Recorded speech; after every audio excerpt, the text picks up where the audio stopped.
Welcome back to the Curious Case channel, where we warm hearts with stories as comforting as your morning coffee. Let's get started. Chapter 1. The Stopped Clock. Sainte Mary Me. In early spring possessed a particular tranquility that Miss Jane Marple had always treasured. The cherry blossoms along the vicarage lane had begun to unfurl their delicate petals, and the morning air carried the sweet promise of warmer days. It was precisely this serenity that made the news of Reverend Clement's death all the more shocking. When it rippled through the village, Miss Marple had been pruning her roses when her faithful maid Sherry burst into the garden, her young face flushed with exertion and distress. "Oh, Miss Marple, such terrible news. The vicar, he's been found dead in his study." Miss Marple straightened slowly, one gloved hand pressed against the small of her back at her age. Sudden movements were inadvisable, particularly when one had been bent over garden beds for the better part of an hour. Dead Reverend Clement. But I saw him only yesterday, at the church committee meeting. He seemed in perfect health. Dr. Haddock says it was his heart. Mrs. Price from the post office told me. When I went to collect your letters, the vicar's housekeeper found him this morning, sitting at his desk as if he'd simply fallen asleep. Miss Marple removed her gardening gloves and placed them carefully on the wrought iron table beside her. Shears. Poor Mrs. Wilson must be quite distraught. The Reverend was always most considerate of his staff. The whole village is talking of nothing else. Miss, they say he must have passed late yesterday afternoon. His pocket watch was stopped at 3:45. A curious expression flickered across Miss Marple's face. His pocket watch, the antique gold one he inherited from his grandfather. That's the very one, Miss, the doctor said. It must have stopped when the vicar did. Miss Marple nodded thoughtfully. I think I should pay a call on poor Mrs. Wilson. One should offer what comfort one can at such times. 20 minutes later, Miss Marple was making her way along the high street, toward the vicarage, nodding politely to the various villagers, who stopped to exchange hushed comments about the morning's tragic event. The news had indeed spread rapidly, and already the wild speculation that inevitably accompanied death in small communities had begun. The vicarage, a handsome, Georgian building of weathered brick, stood in stark contrast to the smaller cottages that lined the lane. Its gardens, nowhere near as well tended as Miss Marple's own, nonetheless provided a dignified setting for the residence of Sainte Mary Me's spiritual leader. Mrs. Wilson re-died, but composed admitted Miss Marple to the house with a quiet deference that spoke of years of service. He was a good master. Miss Marple, never a harsh word, not like some I could name. She dabbed at her eyes with a handkerchief that had seen considerable use that morning. Would you care to sit in the drawing room, Inspector? Slack is with the doctor in the study just now. Inspector Slack. Miss Marple raised her eyebrows. Has the police surgeon been called? Then standard procedure, the inspector said. When someone dies alone. Mrs. Wilson sniffed disapprovingly, as if there could be anything suspicious about the vicar's passing. Kinder, more godly man never walked this earth. Indeed, murmured Miss Marple. Still, I suppose the inspector must do his duty at that moment. Inspector Slack emerged from the study, his notebook in hand, his expression as dour and officious as ever. He gave a curt nod upon seeing Miss Marple. Miss Marple, might have known you'd be here paying your respects. Are you? Good morning, Inspector. Yes, I've come to offer what comfort I can to Mrs. Wilson. The inspector snapped his notebook shut. Well, don't go putting ideas in anyone's head. Clear case of heart failure, according to Dr. Haydock. The vicar was found at his desk peaceful, like must have happened around 4:45 yesterday afternoon. Judging by his watch, his pocket watch, Miss Marple inquired innocently. The gold one. That's right. Stopped at 3:47. Lying on the desk beside his right hand. His right hand. Miss Marple's tone was mild, but her faded blue eyes sharpened with interest. That's what I said. Slack replied impatiently. Now if you'll excuse me, I've got paperwork to complete, natural causes or not. There's procedures to follow. As the inspector strode from the vicarage, Miss Marple turned to Mrs. Wilson. I wonder might I see the Reverend to say private farewell. We served on so many church committees together over the years. Mrs. Wilson hesitated. Well, I suppose that would be all right. Haddock is still with him. The study was exactly as Miss Marple remembered it from her many meetings with the vicar. Walls lined with theological texts, the scent of pipe tobacco lingering in the air, papers neatly arranged on the broad oak desk. The only jarring note was the still figure seated in the leather chair, head tilted slightly as if in contemplation. Hey, do a tall spare man with a gentle manner looked up from his examination. Ah, Miss Marple, come to pay your respects. Yes, doctor. It's such a shock. He seemed in perfect health yesterday. At the parish council meeting, heart trouble can be like that. I'm afraid. Silent. Until the final moment. The doctor sighed. According to all evidence, it was quick and painless. A blessing, really. Miss Marple moved closer to the desk, her eyes taking in every detail of the scene. The vicar's reading glasses lay folded beside an open Bible. A half-finished cup of tea had gone cold, and there, gleaming softly in the afternoon light, lay the gold pocket watch that had been the Reverend's pride and joy. Such a beautiful time. Peace, she remarked.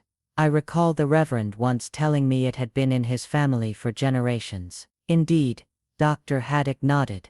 Stopped at the moment of death. It seems 3:47, yesterday afternoon. Miss Marple leaned forward, slightly examining the watch without touching it. Curious that it should be lying there, by his right hand. Is it? The doctor looked puzzled. Well, yes. You see, the Reverend was quite distinctly left-handed. I've watched him take notes during countless meetings. He always carried his watch in his left waistcoat pocket, and checked it with his left hand. A habit of many years' standing. Haddock frowned. Are you quite certain, Miss Marple? Oh yes. One notices these little things. You know, my nephew Raymond says I'm terribly observant about people's habits, a consequence of living in a small village for so many years. I suppose the doctor's frown deepened as he gazed down at the peaceful face of the dead man. That is peculiar. And there's something else, Miss Marple continued. Her voice lowered slightly. The vicar suffered from arthritis in his right hand, had done for years. He mentioned just last week that he found it increasingly difficult to write his sermons. I can't imagine him removing his watch with that hand. It would have been most uncomfortable for him. Dr. Hock studied her thoughtfully. What exactly are you suggesting? Miss Marple. Miss Marple gazed back at him, her expression innocent, yet somehow knowing. I'm not suggesting anything.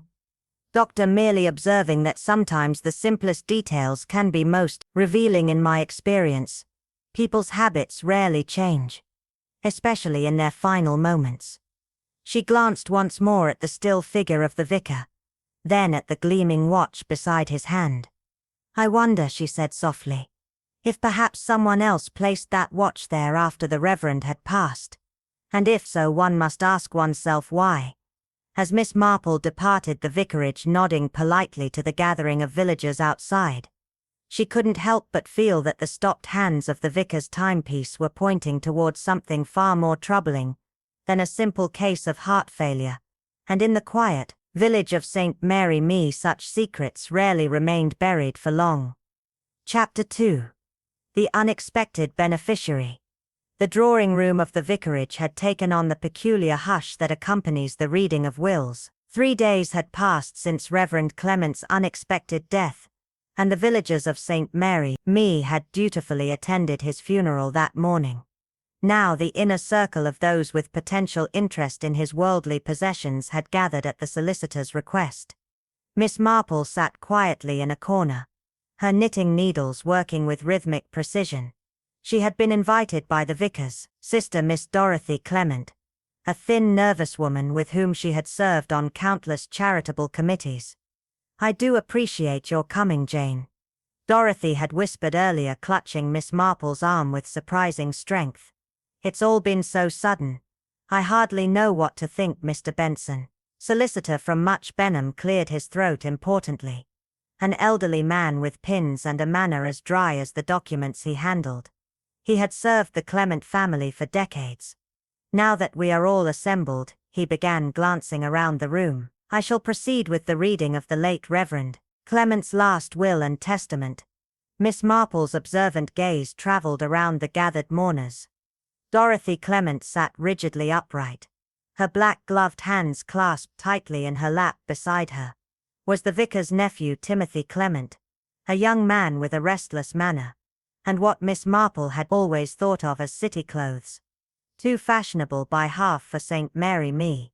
His recent arrival from London had caused something of a stir in the village, particularly as he had been estranged from his uncle for some years on a separate set, Colonel Pro's son James. His military bearing evident even in repose. His presence at the will reading had raised Miss Marple's eyebrows.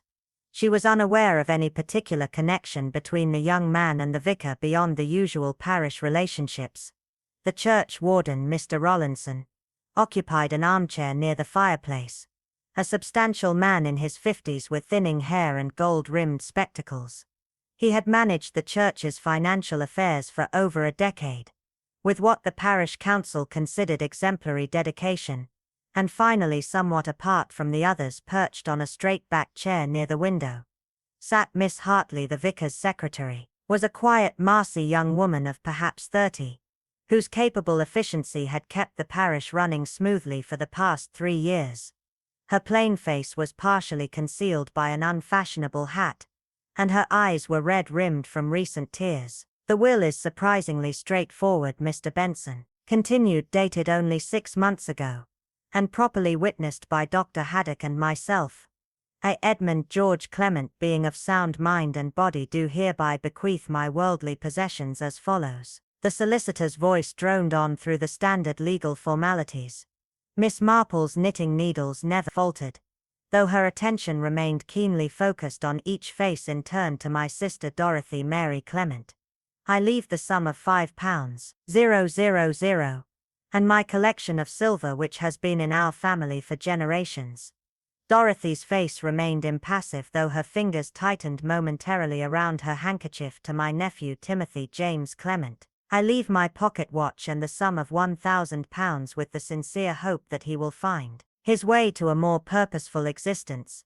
Timothy's expression darkened momentarily at this barbed bequest, but he quickly composed his features into appropriate solemnity. To the parish of St. Mary Me, I leave my theological library, with the exception of those volumes specifically designated elsewhere in this will. Mr. Rollinson nodded approvingly, making a note in a small black book he had produced from his pocket. To Mr. James Pro, I leave my collection of fishing equipment in accompanying journals in recognition of our shared passion for the sport, and in memory of our many conversations on the subject. James Pro looked genuinely moved by this gesture, a slight flush rising to his tanned cheeks, and finally Mr. Benson paused, adjusting his pins. To my faithful secretary, Miss Amelia Hartley, I leave my entire collection of first edition books, including my prized Dickens and Trolley volumes, along with the sum of £2,000 in gratitude for her unwavering service and keen literary appreciation.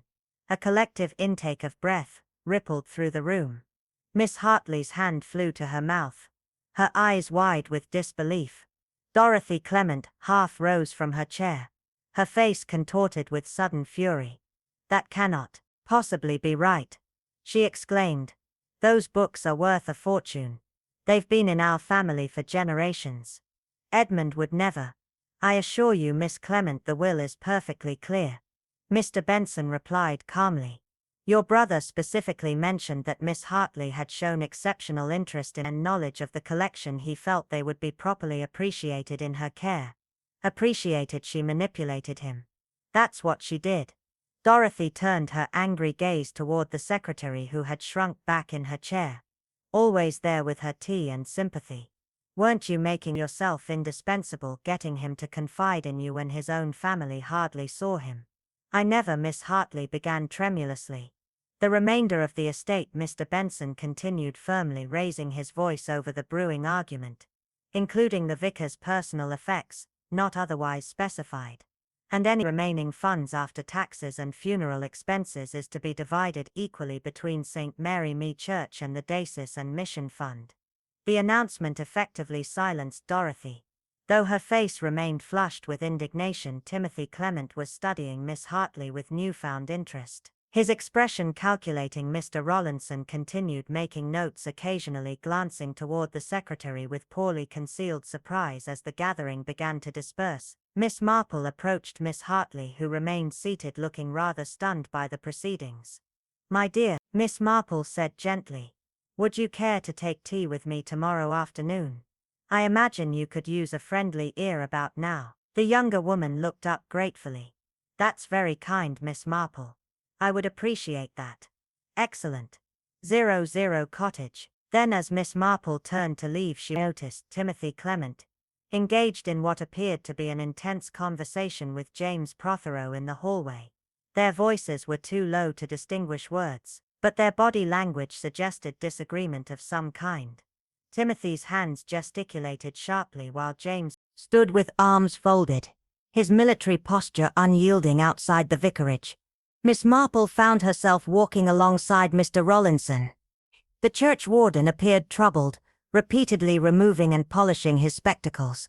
A habit Miss Marple had observed in moments of stress, a surprising Will wouldn't. "You say Mr. Rollinson?" "Indeed, Miss Marple.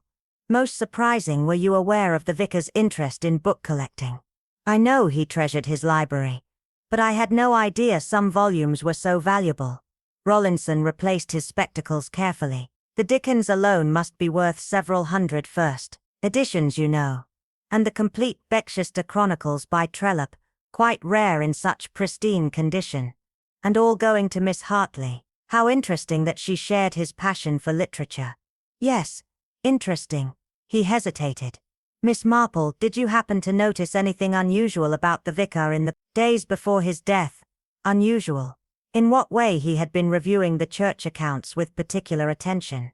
Asked for records going back several years, most unlike him. He usually left the financial matters entirely in my hands. Perhaps he was concerned about parish finances. The roof fund has been struggling, I believe. Perhaps Rollinson frowned. He also spent considerable time in the parish archives, though he wouldn't say why. Old records, birth and death registers from decades ago. Miss Hartley was helping him research for a sermon, he claimed. But it seemed different somehow. They had reached the gate, where their paths would diverge. Miss Marple paused, her keen eyes studying the church warden's troubled face. "Mr. Rollinson, do you believe the vicar's death was entirely natural?" The question hung in the air between them. Rollinson's hand tightened on the gate latch. "I wouldn't presume to question Dr. Hock's diagnosis," he said carefully. "Why do you ask?" "Oh, just an old woman's fancy," Miss Marple replied lightly. "But I've always found that when things don't quite fit together properly, like the vicar's watch being in his right pocket when he was left-handed, there's usually something worth investigating." Rollinson stared at her. "His watch? I didn't know such a small detail." "Really, probably nothing at all. Good day, Mr. Rollinson." As Miss Marple made her way home, her thoughts were not on her knitting pattern, but on the curious threads that seemed to be emerging from what the police had dismissed as a simple case of heart failure. The valuable books bequeathed to a secretary, the vicar's sudden interest in old parish records, Timothy Clement's unexpected return after years of estrangement, and the oddly placed pocket watch, separate threads that might with careful examination reveal a pattern far more complex than it initially appeared. Chapter 3. The Watchmaker's Testimony. Morning mist clung to the ancient tombstones. As Miss Marple made her way through St. Mary Me's churchyard, the old Saxon church stood sentinel, its weathered stone witness to centuries of village secrets. Miss Marple paused briefly at the freshly turned earth that marked Reverend Clement's final resting place. The soil was still dark and raw, adorned with flowers that had yet to wilt, tisms from the Women's Institute, roses from the choir, and a small unpretentious bunch of forget-me-nots that Miss Marple knew had been placed by Miss Hartley. The church clock struck 9 as she emerged from the grounds onto the high street where shops were just beginning to open. Among these was the modest establishment of Giles and Son clockmakers and jewelers, situated between the baker's and the haberdashery. The bell above the door announced her entrance, with a melodious chime. Giles, a slight man with wispy white hair and perpetually ink-stained fingers, looked up from his workbench. Magnifying glasses perched upon his forehead gave him a somewhat owlish appearance, an impression reinforced by his habit of blinking rapidly when addressed Miss Marple. "Good morning to you. What brings you to my humble establishment today? Not your grandfather's mantel clock again? I hope no, Mr. Giles. That's keeping perfect time thanks to your expertise," Miss Marple replied with a gentle smile. "I've come on a rather different matter. It concerns the late Reverend Clement's pocket watch." The watchmaker's hand stilled above the disassembled mechanism he had been examining. "Ah, a terrible business. The vicar's passing, a fine gentleman, always so particular about his time. Pieces indeed, I understand. You maintained his watch for him?" "That I did, Miss Marple. That beautiful gold half-hunter had been in the Clement family for generations. Georgian craftsmanship at its finest. You don't see workmanship of that caliber these days." He shook his head regretfully. "The vicar brought it in regularly every 6 months without fail for cleaning and adjustment." Miss Marple settled herself on the customer's chair, arranging her tweed skirt carefully. "I believe he had it serviced quite recently. Just last month."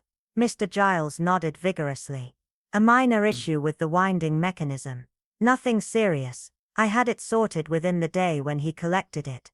I assured him it should run perfectly for at least 6 months. How curious then that it should stop so suddenly." Miss Marple mused, her faded blue eyes watching the watchmaker's face closely. Mr. Giles frowned, removing his magnifying glasses entirely. "Stop, but that's most unusual. The main spring was in excellent condition unless the watch was deliberately stopped." He blinked rapidly. "Or perhaps suffered a severe jolt. Dropped from a height perhaps." "I see." Miss Marple's fingers tapped thoughtfully on her handbag. "When the vicar came to collect his watch, did he seem his usual self?" The watchmaker considered this. "In most respects, yes. Though now that you mention it, he did seem somewhat preoccupied, less inclined to chat about the parish affairs than was his custom." "Did he happen to mention what was troubling him?" "Not in so many words." But Giles hesitated, glancing toward the shop window as if concerned about being overheard. "Despite the empty street outside, I did witness a rather uncomfortable encounter later that day. The vicar was leaving the post office when young Mr. Pro, the colonel's son you know, approached him. Their conversation appeared quite heated." James Pro. Miss Marple's interest visibly sharpened. "Could you hear what was said?" "Only fragments. Something about family reputations, and best left buried." The vicar seemed to be attempting to calm the young man, but Mr. Pro departed in evident agitation. Giles adjusted a small screwdriver on his workbench, aligning it perfectly with its fellows. Most unusual to see the vicar engaged in such a confrontation. He was generally so mild-mannered. Miss Marple nodded slowly. "One last question, if I may. This pocket watch, was there anything distinctive about it besides its age and craftsmanship?" Mr. Giles' face brightened with professional enthusiasm. "Oh, indeed, that's what made it such a fascinating piece. Like many gentlemen's watches of that period, it contained a secret compartment, a small cavity behind the inner case. Such hiding places were often used for locks of hair, miniature portraits or other keepsakes. And in the vicar's watch was the compartment empty?" "Not at all. It contained a small brass key of unusual design, quite old by the look of it. When I asked about it, the vicar merely smiled and said it was a family mystery." The watchmaker's eyes twinkled. "I assumed it was for a diary or private papers. Gentlemen of an earlier generation were rather fond of keeping their personal correspondence under lock and key." "A key?" Miss Marple repeated softly. "How very interesting." As she took her leave of Mr. Giles, Miss Marple's thoughts whirled with new possibilities. The confrontation between the vicar and James Pro, coupled with the mysterious key, added intriguing dimensions to what was becoming an increasingly complex puzzle. Her path back through the village took her past the vicarage, where she observed Timothy Clement emerging in apparent haste. His expression was tense, his movements furtive, as he glanced up and down the lane before striding rapidly away, seized by a sudden impulse. Miss Marple altered her course to intercept him. "Good morning, Mr. Clement. What a pleasure to see you again, though under such sad circumstances." Timothy started visibly. "Miss Marple, I didn't see you there." "No, indeed. One advantage of advancing years, people rarely notice one's presence." She smiled disarmingly. "Are you staying long in St. Mary Me? I understood your business normally keeps you in London." "Ah, yes. Well, there are matters to settle regarding Uncle Edmund's estate paperwork. You understand." He glanced at his wristwatch. "If you'll excuse me, I have an appointment in Much Benham, of course. Though before you go, I was just speaking with Mr. Giles about your uncle's pocket watch. Such a beautiful heirloom. I believe it's come to you now." Timothy's face darkened momentarily. "Yes, though I haven't received it yet. The police are still holding it. Apparently some formality or other. How vexing for you. Though I suppose Inspector Slack must follow procedure. Your uncle was most particular about that watch. I understand had it serviced regularly by Mr. Giles." "Was he? I wouldn't know. Uncle Edmund and I were not close in recent years." "Yes, I had heard something to that effect." Miss Marple's expression was sympathetic, yet somehow penetrating a disagreement of some kind. "I believe." Timothy's jaw tightened. "Family matters. Nothing of interest to anyone else. Quite so. Families can be so complicated, can't they? Your uncle was always very discreet about personal matters, though I understand he was researching family history recently. Parish records and such." For a brief moment, alarm flashed across Timothy's face before he smoothed his features into polite indifference. "Was he? How tedious. If you'll excuse me, Miss Marple, I really must be going." As he hurried away, Miss Marple watched thoughtfully. The mention of parish records had clearly disturbed the young man, though he had tried to conceal it. Another thread to add to her mental tapestry. The remainder of the morning passed in routine village activities, purchasing fresh eggs from the farm, exchanging pleasantries with Mrs. Blade at the bakery, and attending a brief meeting of the hospital committee. But throughout these mundane tasks, Miss Marple's mind continued to sift through the accumulating evidence surrounding the vicar's death. By early afternoon, she had reached a decision. Tea with Miss Hartley was not scheduled until 3 o'clock. That left ample time for another visit to the vicarage, this time to examine the Reverend's study more thoroughly than had been possible during her condolence call. Miss Marple approached by the garden path, noting with practiced eye that someone had recently walked across the damp soil of the flower beds. The impression of a man's shoe was clearly visible beneath the study window. "Curious," Mrs. Wilson admitted her with the same red-eyed solemnity as before. "I was just making tea, Miss Marple. Would you care for a cup?" "That would be most kind. And perhaps while it's brewing, I might sit quietly in the Reverend's study.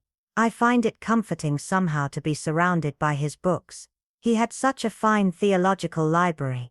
Of course no one's disturbed anything in there. Can't bring myself to start clearing it yet." The housekeeper sniffed, though Miss Dorothy was asking about some of the first editions already. "Not seemly, if you ask me, with him barely cold in his grave."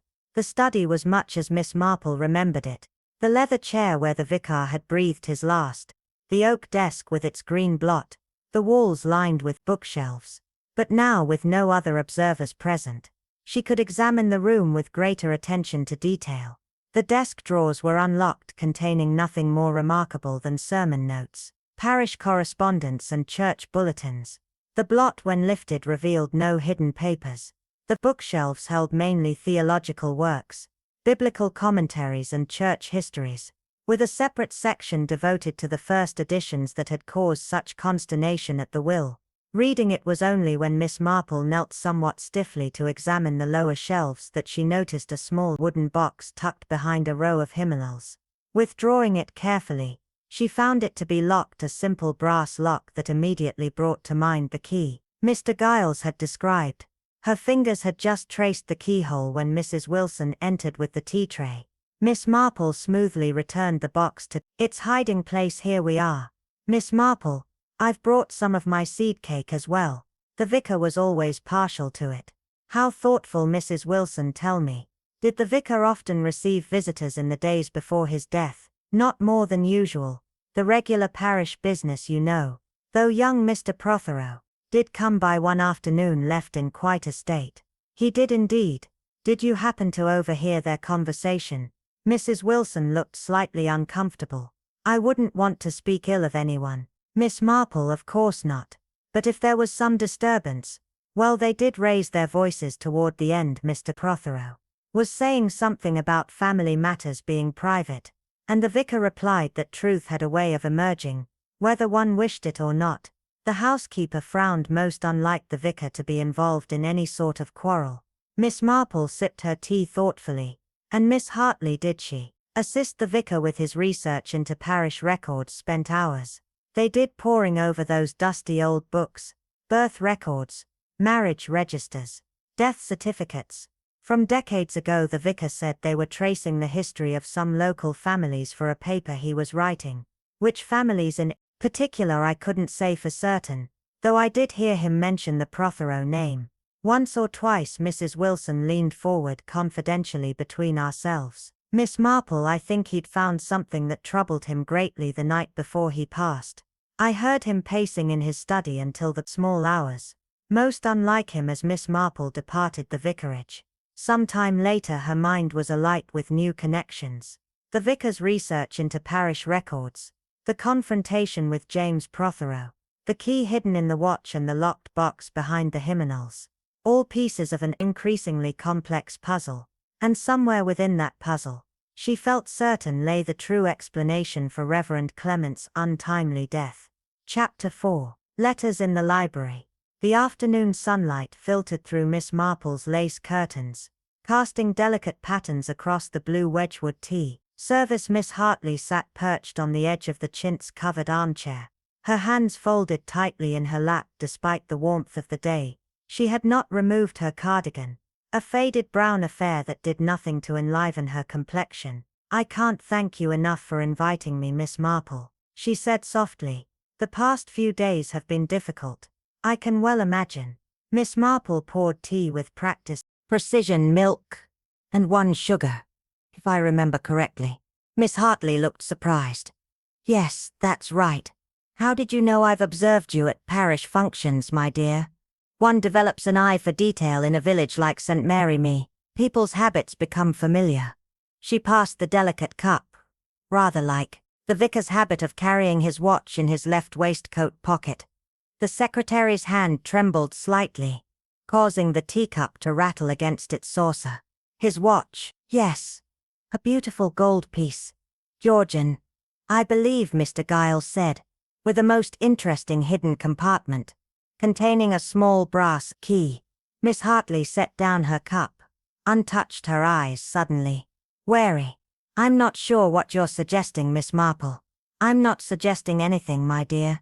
Merely noting that when a left-handed man is found with his prized possession in his right pocket, and when that possession contains a key of some significance, one naturally wonders. A moment of silence stretched between them, punctuated only by the ticking of the mantel clock. Miss Hartley seemed to be weighing something in her mind, her gaze fixed on the floral pattern of the carpet. The vicar trusted you, Miss Marple, she said finally. He spoke of your perception, your understanding of human nature. Most kind of him. I think Miss Hartley drew a deep breath. I think he would want me to show you what we discovered from her handbag. She withdrew a small brass key, identical to the one Miss Marple had heard described by Mr. Giles. This is a duplicate. The vicar had it made last month, after he began to suspect certain irregularities. Irregularities of what nature, my dear? In the church accounts. Nothing obvious at first. Small discrepancies that might easily be attributed to clerical error. But as we examined the records more closely, pattern emerged: funds consistently misallocated, donations recorded, but never deposited, expenses inflated beyond their true cost. And who maintained these accounts? Mr. Rollinson, the church warder. He's handled the financial affairs of St. Mary Maid Parish for over 12 years. Miss Marple nodded slowly. See. And the key, it opens a locked drawer in the vicar's desk. A drawer containing the evidence he had gathered. He kept the original key in his watch for safekeeping, knowing no one would think to look there. Miss Hartley's voice quavered the day before he died. He told me he intended to confront Mr. Rollinson with what he'd found, but he never had the chance. A shadow passed across Miss Marple's face. My dear, are you suggesting? I don't know what to suggest. Miss Hartley's voice dropped to a whisper. But I do know the vicar was troubled. Deeply troubled by something else. He had discovered in the parish records something concerning the Prothero family. James Prothero was seen arguing with the vicar shortly before his death. Miss Marple observed something about family reputation and matters best left buried. Yes. It began with the research for the parish history. The vicar was examining birth and marriage records from the 1880s. When he noticed certain discrepancies in the lineage. What sort of discrepancies? Dates that didn't align properly. A marriage recorded suspiciously soon after a birth, names that appeared and then vanished from subsequent records. The vicar became convinced there was some secret being concealed. Something that would cause considerable distress to the current generation if revealed. Miss Marple's knitting needles paused momentarily. And did he share his suspicions with James Pro? He felt obligated to do so. As a matter of pastoral care. He believed in truth, but not in unnecessary pain. Miss Hartley twisted her handkerchief. The meeting did not go well. James left in a fury, warning the vicar to abandon his research. The mantel clock chimed. 4, startling both women. Miss Hartley glanced at it anxiously. I should go. Mr. Rollinson has called a meeting of the parish council for 4. As the vicar's secretary, I'm expected to attend. She placed the brass key on the table between them. I've shown you this because I believe you'll know what to do with it. The vicar trusted your judgment. After Miss Hartley's departure, Miss Marple sat for several minutes in contemplation, her gaze fixed on the small brass key. Then, with a decisiveness that belied her years, she reached for her hat and coat. The vicarage stood silent in the late afternoon light, its windows reflecting the burnished gold of approaching sunset. Wilson had gone to visit her sister in the neighboring village, leaving the house temporarily unattended, a circumstance Miss Marple had ascertained during their earlier conversation. The study door yielded to her gentle pressure inside the room, retained its scholarly atmosphere undisturbed since her visit that morning. The leather chair, the bookshelves, the oak desk, all waited in mute testimony to their absent master. Miss Marple approached the desk, noting that its surface had been tidied since her last visit. Papers stacked neatly, pens arranged in their holder, blotter straightened. Someone had been here in the interim. Someone with an eye for order. The central drawer contained nothing of interest, just the usual paraphernalia of clerical life. But on the right side of the desk was a smaller drawer, with a brass lock that matched the key. Now in her possession, it turned smoothly, the mechanism clicking open with well-oiled precision. Inside lay a manila folder containing several sheets of paper covered with the vicar's distinctive slanting handwriting.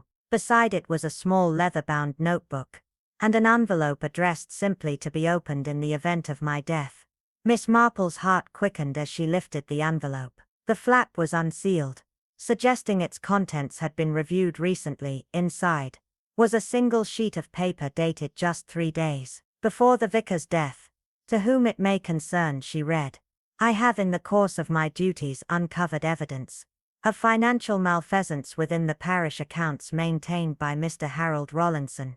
Detailed records of these irregularities can be found in the accompanying notebook with dates and specific amounts noted. The total sum misappropriated appears to exceed £2,000 over a period of 8 years. A betrayal of trust that has caused me great personal distress.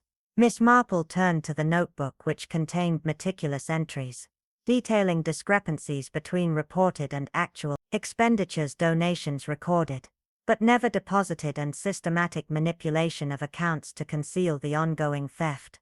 The manila folder contained something equally disturbing: photocopies of parish register pages from the 1880s, with certain entries highlighted and annotated in the vicar's hand. One annotation in particular stood out, confirmed by Mrs. Bellingham's diary. The child was born to Ellen Trent, housemaid at Pro Hall, and adopted by the family after her dismissal. The true father appears to have been Colonel Pro's own father, making the current James Pro's claim to inheritance questionable. Miss Marple sat back, her mind racing with the implications the vicar had uncovered. Not one but two explosive secrets. Financial misconduct by a trusted church official and a century-old scandal that threatened the Prothero family's position in county society. Either revelation could provide a motive for silencing him. A sudden noise from the hallway startled her. The unmistakable sound of the front door opening hastily, returning the papers to the drawer. Miss Marple locked it and pocketed the key. She had barely stepped away from the desk when the study door swung open to reveal Mr. Rollinson, the church warden's surprise at finding her. There was evident, but he recovered quickly. Miss Marple, I didn't expect to find anyone here. Mr. Rollinson, I was just saying. A private farewell to the vicar's study, so many parish meetings held here over the years. You know, so many fond memories. She smiled placidly, though her heart was racing indeed. His eyes moved past her to the desk, lingering momentarily on the locked drawer. I was just collecting some papers for this afternoon's parish council meeting. Financial matters always tedious, but necessary. Of course I won't keep you from your duties. Miss Marple moved toward the door, her demeanor one of elderly benevolence. Such a responsibility managing the church finances. The vicar was fortunate to have someone so dedicated. Something flickered in Rollinson's eyes, wariness, perhaps, or calculation. It's been my privilege to serve, he said smoothly, though I fear these matters become increasingly complex. The vicar, bless him, never had a head for figures. No indeed, though he was most methodical. In other respects his recorder-ping, for instance, quite meticulous. Rollinson's smile tightened almost imperceptibly. Was there something specific you wished to discuss, Miss Marple? Not at all. I merely came to sit quietly among his books. There's something so comforting about a well-loved library, don't you think? Each volume holding its own secrets, waiting for the right person to uncover them. As Miss Marple made her unhurried way from the vicarage, she was acutely aware of Rollinson watching her departure from the study window. The weight of the brass key in her pocket seemed to grow heavier with each step, as did her conviction that Reverend Clement's death had been neither natural nor accidental. Turning onto the high street, she caught sight of an unexpected figure emerging from the post office, Mr. Rollinson's wife, laden with shopping bags. Miss Marple adjusted her course to intercept her. Mrs. Rollinson, how fortuitous, I was just thinking of calling on you. Martha Rollinson, a stout woman with anxious eyes perpetually magnified by thick spectacles, appeared startled by the greeting. Miss Marple, I am afraid I'm rather in a hurry. Harold expects me back by 5. This won't take but a moment. I merely wish to ask, is it true that you and Mr. Rollinson are planning an extended trip abroad? Mrs. Price at the post office mentioned something about currency exchange forms. Mrs. Rollinson's face blanched beneath its careful powder. I don't know what you mean. We have no immediate travel plans. How curious, I was so certain. Miss Marple affected mild confusion. Perhaps it was another couple I heard about, though I could have sworn Mrs. Price mentioned passport renewals as well. Excuse me, Miss Marple, but I really must go. Miss Rollinson clutched her shopping bags tighter, her knuckles whitening. Harold will be wondering where I am. As the woman hurried away, Miss Marple's gentle expression hardened into one of grim determination. She retrieved the small notebook she always carried in her handbag and made a brief entry, then turned decisively toward the police station. Inspector Slack would be reluctant to reopen an investigation, declared closed, particularly on the word of an elderly spinster. But the evidence in the vicar's desk, coupled with what appeared to be hasty departure preparations by the Rollinsons, might be enough to convince even the most stubborn of officials that the death of Reverend Clement warranted closer examination. Chapter 5. The secretary's confession. Evening descended upon St. Mary Me like a velvet curtain, drawing shadows across gardens and lanes that had basked in sunshine.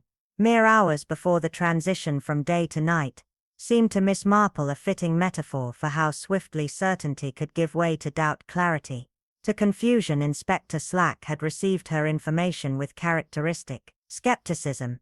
his mustache twitching with barely concealed impatience as she recounted her discoveries.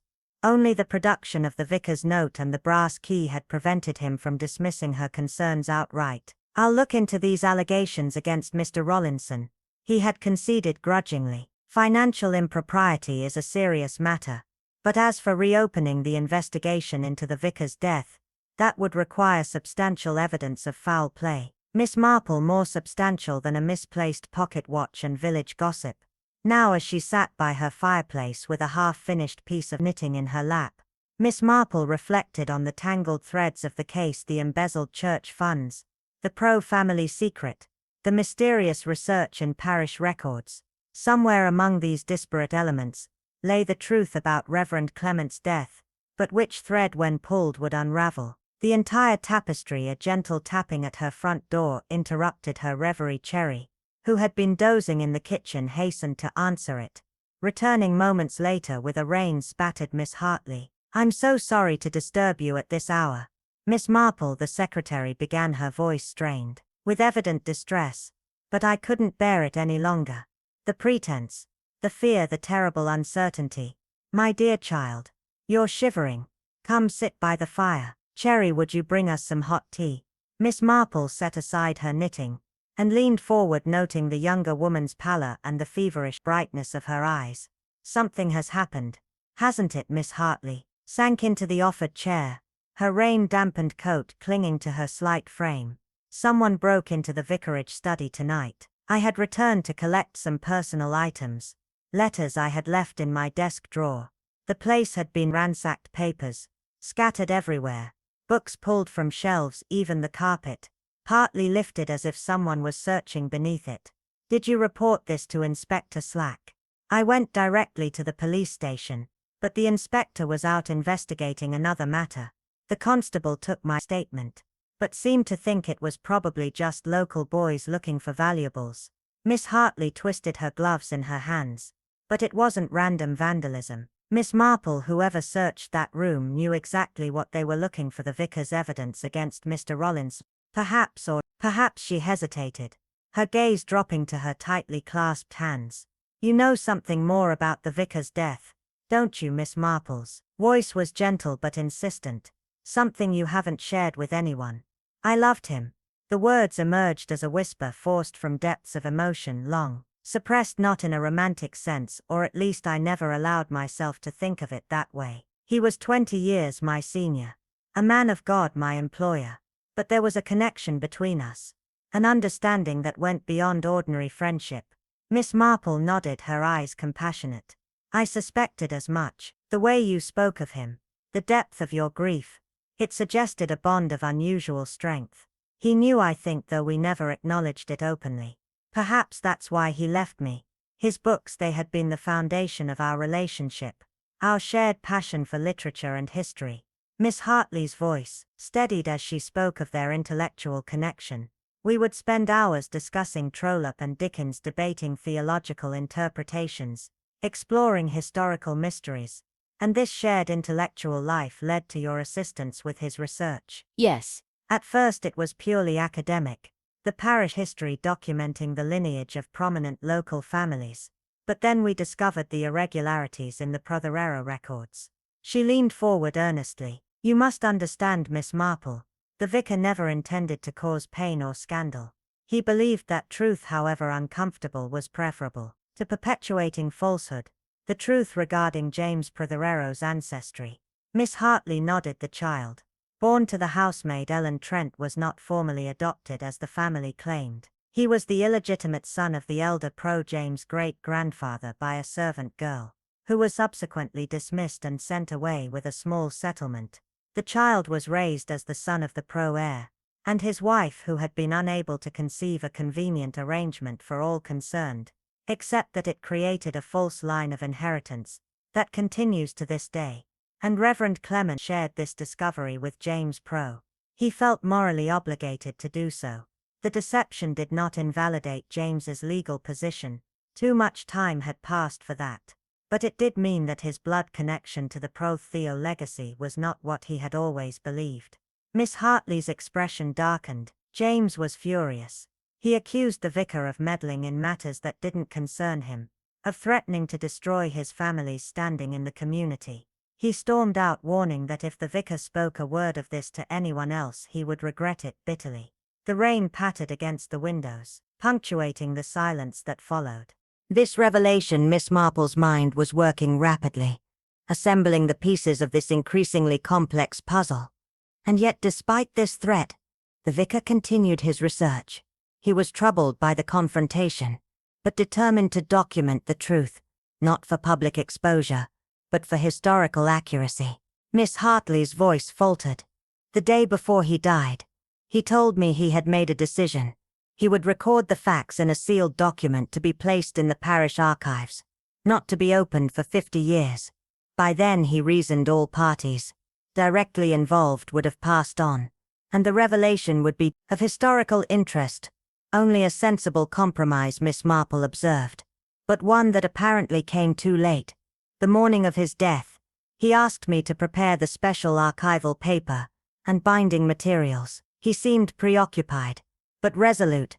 A tear slipped down Miss Hartley's cheek. That was the last time I saw him alive. Miss Marple reached over to pat the younger woman's hand. My dear, I must ask you something difficult. Where were you during the afternoon the vicar died? Miss Hartley stiffened slightly, but met the elderly woman's gaze directly. I was cataloguing books at the parish library until 5 o'clock. Mrs. Clement, the vicar's sister, was there as well, sorting donations for the church jumble sale. She can confirm my presence, I see. And after that I returned to my cottage and spent the evening alone reading. She smiled faintly. Not a very good alibi. I'm afraid few of us who live alone have reliable alibis for our evenings. Miss Marple replied mildly. One more question, if I may. The brass key that opens the vicar's desk drawer. You said he had a duplicate made. Why? For safekeeping. He kept the original in his watch and gave the copy to me with instructions to use it only if something happened to him. Miss Hartley's expression became troubled. Miss Marple, do you believe the vicar was murdered because of what he discovered? Before Miss Marple could respond, a sharp knock sounded at the front door. More authoritative than Miss Hartley's tentative tapping had been, Cherry appeared in the doorway. Her young face anxious. It's Inspector Slack, miss. He says it's urgent. The inspector entered without waiting for an invitation. His bulky form filling the small sitting room. Water dripped from his hat onto the carpet as he surveyed the two women with narrowed eyes. Miss Hartley, I've been looking for you. Your neighbors said you left your cottage in some distress earlier this evening. I came to consult Miss Marple about the break-in at the vicarage. She replied, her voice steadier than her trembling hands would suggest. Indeed, the inspector's tone was dry. Well, I have news that may interest you both. Mr. Harold Rollinson was apprehended attempting to board the evening train to Southampton, carrying a considerable sum in cash and bearing a passport with a fresh visa for Argentina. His wife was waiting in a taxi with their luggage. Miss Marple's eyebrows rose. Argentina has no extradition treaty with Britain, I believe. Precisely. When confronted with the evidence found in the vicar's desk, Rollinson broke down rather spectacularly. Confessed to embezzling church funds for years. Apparently he'd developed a taste for gambling that his income couldn't support. The inspector tugged at his mustache. Habit, Miss Marple had observed when he was reluctantly impressed. Your information proved most valuable, Miss Marple. And the matter of the vicar's death, she prompted. Rollinson denies any involvement, claims it was simply convenient timing. Says the vicar confronted him with evidence of the embezzlement the day before he died, but offered him a chance to make restitution privately without criminal charges. They arranged to meet the following afternoon to discuss terms. The afternoon the vicar died, Miss Hartley whispered. According to Rollinson, when he arrived at 4 o'clock, he found the vicar already dead at his desk. Panicked, thinking he'd be suspected due to their financial dispute, he arranged things to suggest the death had occurred later after his visit, by deliberately stopping the vicar's watch at 3:47, and placing it where it would be noticed in the right pocket instead of the left. Miss Marple murmured. Exactly. He claims he had no knowledge of the vicar's left-handedness, merely placed the watch where it seemed natural to him.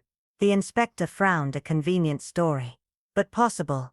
A doctor had initial examination was consistent with death by heart failure, though the time was estimated rather broadly between 2 and 5 in the afternoon. Miss Hartley leaned forward anxiously. Do you believe him, Inspector?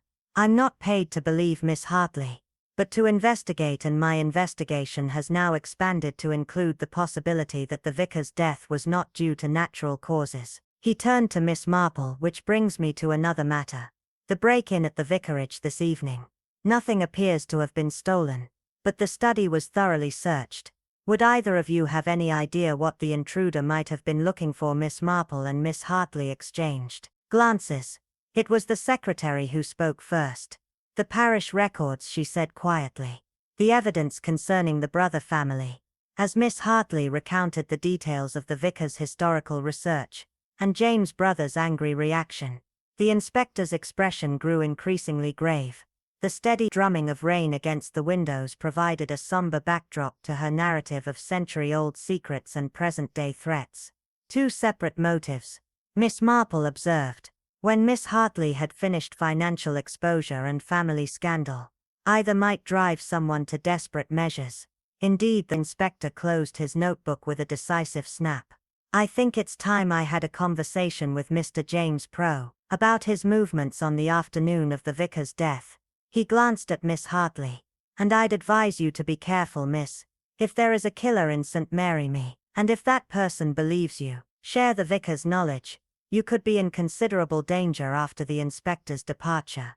The two women sat in silence, watching the flames dance in the fireplace. The house creaked and settled around them, the familiar noises of an old cottage that had weathered countless storms.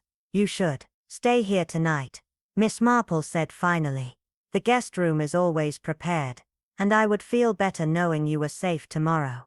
We can consider what further steps might be necessary. As Miss Hartley retired to the offered room, Miss Marple remained by the fire, her knitting abandoned in her lap. The case was taking shape in her mind, the disparate threads slowly weaving into a coherent pattern. But the most crucial thread, the one that would reveal the hand behind Reverend Clement's death, remained elusive outside. A shadow moved briefly across the rain-streaked window, then vanished into the darkness. A fleeting presence gone almost before it registered in Miss Marple's peripheral vision. She rose stiffly and drew the curtains closed, troubled by the sensation that someone had been watching the cottage. Mary Me, where everyone knew their neighbor's business.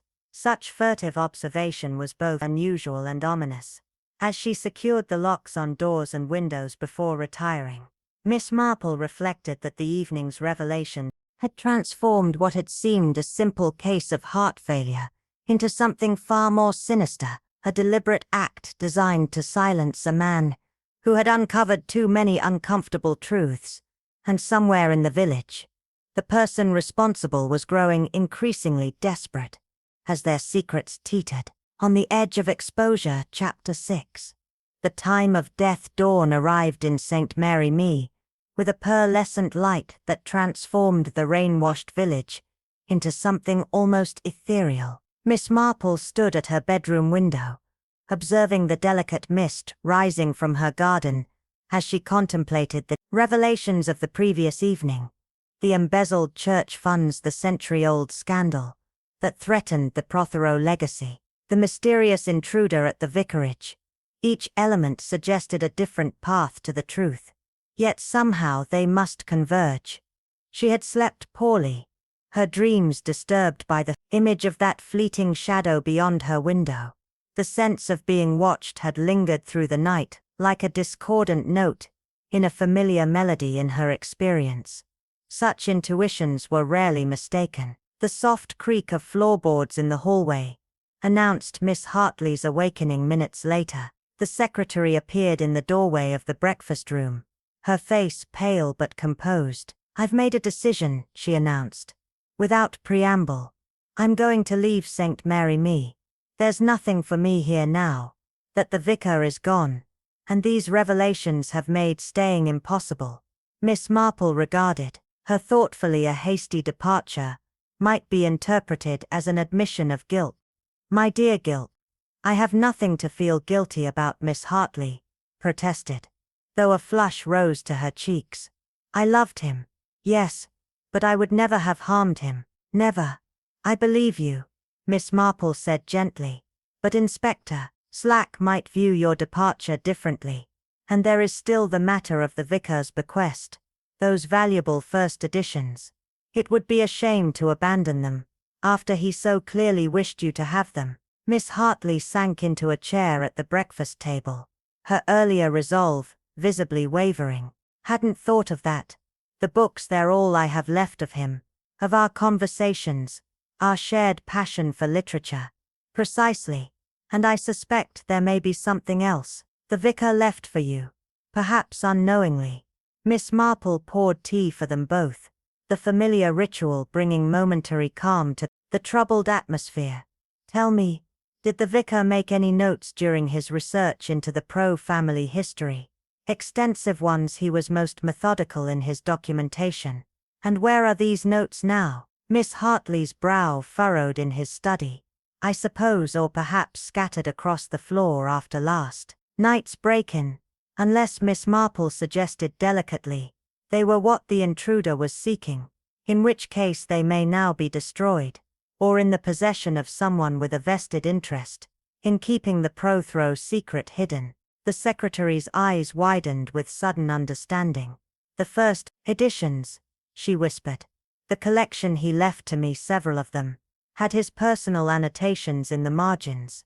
He often used them as a form of private journal, noting thoughts and observations he didn't wish to record elsewhere. Precisely. Miss Marple nodded approvingly. And these books are now still at the vicarage. They were to be transferred to my cottage once the will was fully processed. Miss Hartley set down her teacup with a decisive click. We must examine them immediately. The morning mist had begun to lift as the two women made their way to the vicarage. The village was stirring to life, blinds being raised, shopkeepers unlocking their doors, the milkman completing his rounds. Yet beneath this veneer of normally, there was a subtle tension, an awareness that something had fundamentally shifted in the peaceful community. They found Mrs. Wilson in the kitchen, her eyes red-rimmed but her movements brisk as she prepared a tray of tea and toast. Inspector Slack is in the study with Timothy Clement, she informed them, her tone disapproving. Been there since 6, going through the poor Professor papers again. As if he hasn't suffered enough indignity. Mr. Timothy is here, Miss Marple inquired, mildly. I understood he was staying at the Blue Boar. Came rushing over at first light. He did. Said he had information for the inspector. Mrs. Wilson sniffed. Always thought there was something not quite right about that young man. Too smooth by half. Miss Marple and Miss Hartley exchanged glances, their shared suspicion unspoken, but understood as they approached the study. Raised voices could be heard through the partially open door. I've told you everything, I know, Timothy Clement was saying, his tone defensive. Yes, I argued with my uncle about money. Yes, I was in debt, but I certainly didn't kill. Yet you were seen leaving the vicarage at approximately 3:30 on the afternoon of his death. Inspector Slack counted a time you previously claimed to have spent at the solicitor's office in Much Benham. A claim Mr. Benson categorically denies. I misspoke. I was confused about the timing. The shock of my uncle's death was considerably less shocking to you than to others, given that you were the one who discovered his body, and conveniently adjusted his watch to suggest a later time of death. There was a moment of stunned silence before Timothy replied, his voice now shaking with either fear or anger. That's preposterous. Who told you such a thing? Your uncle's pocket watch contained fingerprints, Mr. Clement. Yours quite distinctly on both the case and the winding mechanism. Miss Marple cleared her throat delicately, stepping into the doorway. I believe I may be able to shed some light on this matter. Inspector, all eyes turned to her. Inspector Slack's impatient Timothy Clemens, alarmed, and a third pair belonging to James Pro, who sat quietly in the corner, his military bearings somewhat diminished by evident exhaustion. Miss Marple, the inspector acknowledged with barely concealed irritation. This is an official police inquiry indeed, and in the spirit of assisting your inquiry, I should like to propose a small demonstration. She turned to Miss Hartley. My dear, would you be so kind as to fetch the vicar's collection of first editions? I believe they may prove most enlightening. While Miss Hartley went to locate the books, Miss Marple surveyed the assembled company, with the deceptively mild gaze that had so often perceived what others overlooked. Timothy Clement sat stiffly in his uncle's chair, his fashionable attire incongruous. With his haggarded expression, James Pro maintained his distance, positioned near the window as if contemplating escape. The inspector stood by the desk, his notebook at the ready. I have been considering the matter of time. Miss Marple began conversationally in particular. The significance of the stopped watch, we know it was deliberately set to show 3:47. But the question remains by whom and why that specific time. Rawlinson has already confessed to tampering with the watch, Inspector Slack pointed out impatiently. Yes, but Mr. Rawlinson claims to have found the vehicle already dead when he arrived at 4 o'clock. If that is true, then the vehicle must have died sometime before 4. But how much before that, Inspector, is where the first editions become relevant. Miss Hartley returned carrying a stack of leather-bound volumes, which she placed carefully on the desk. These are the most frequently annotated, she explained, opening the topmost book, a first edition of Trollope's Barchester Towers. Within its margins were neat pencil notations in the vicar's distinctive hand.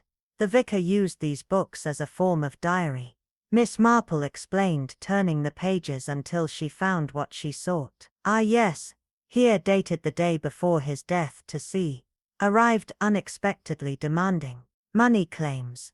Gambling debts must be paid or severe consequences will follow. Suggested church funds as temporary solution. Horrified by the suggestion, Timothy Clement half rose from his chair, his face flushed. That's taken out of context.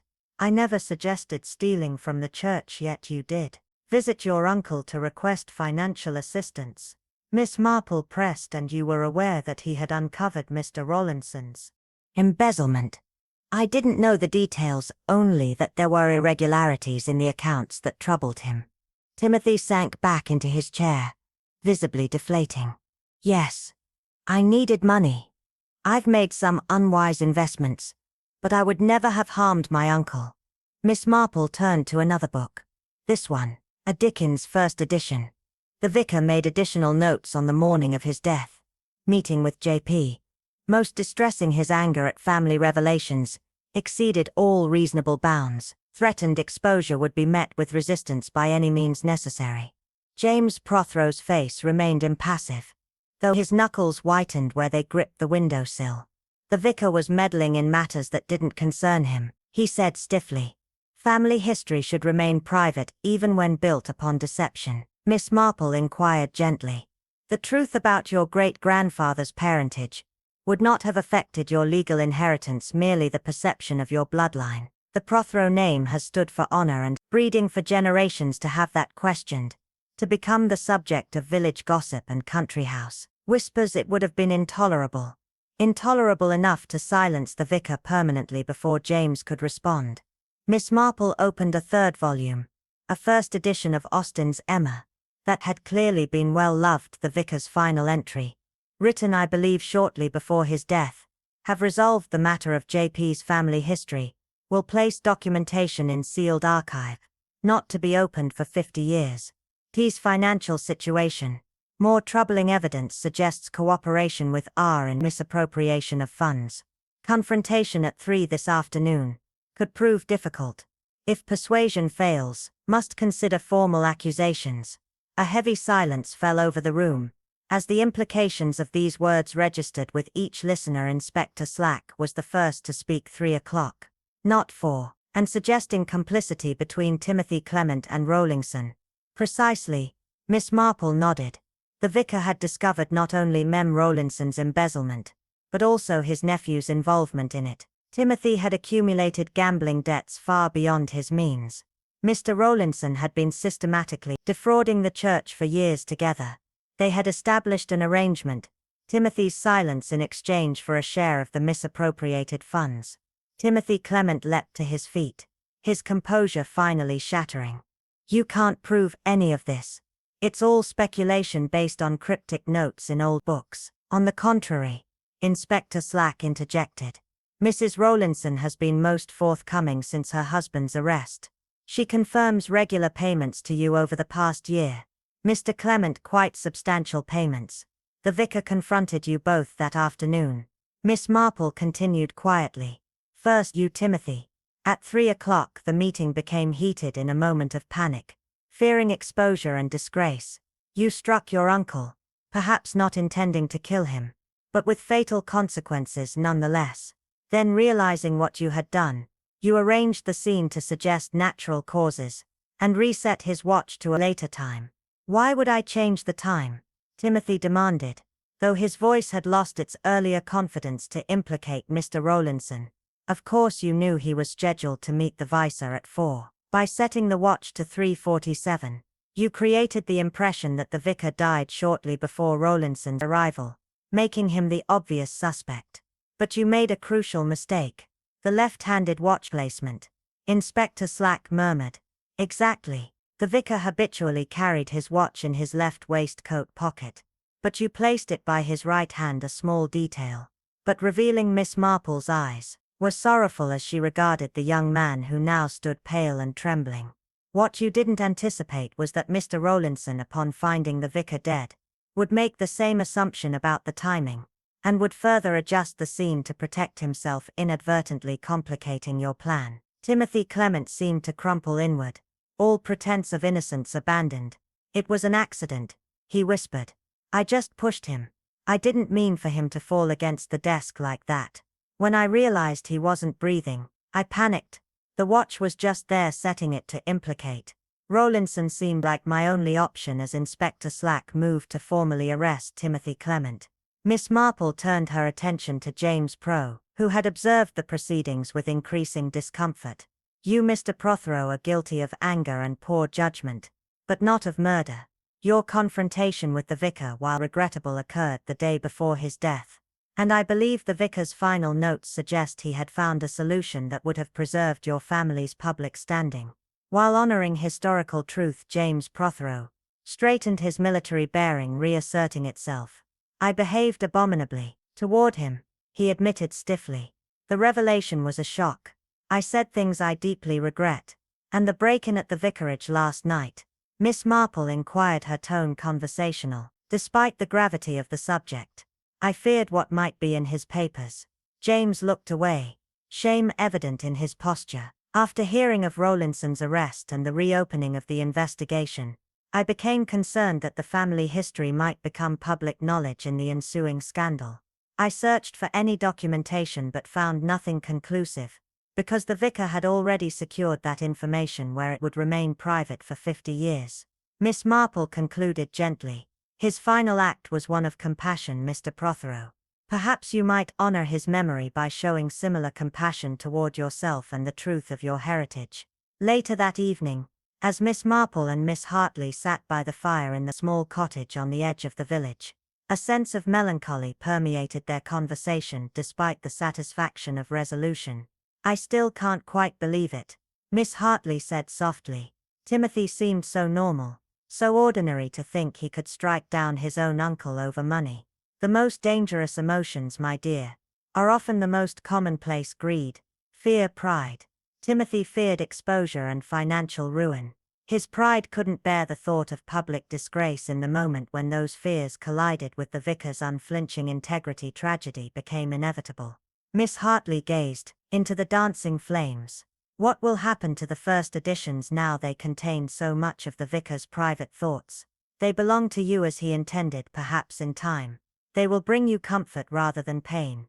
A connection to the man you admired and the mind you cherished. Miss Marple's knitting needles clicked softly, a rhythm as familiar and reassuring as the village itself. As for the Prothero family secret, I believe the vicar's wish for 50 years of silence should be respected. Some truths, while important to acknowledge, need not be trumpeted from the rooftops outside. Darkness had settled fully over St. Mary Me. The rain had ceased, leaving behind a cleansed world. that glistened under the emerging stars within the village lights glowed in windows. Lives continued adjusting gradually to the revelations that had shaken their small community. The ancient church stood silhouetted against the night sky, its tower a reminder of permanence amid the shifting fortunes of those who sought shelter in its shadow. The hands of the mantel clock moved steadily forward, marking time with the same precision as the vicar's gold watch, a timepiece that had in its stillness revealed more than anyone could have anticipated. For in St. Mary Me, as Miss Marple well knew, even the smallest details could illuminate the darkest corners of the human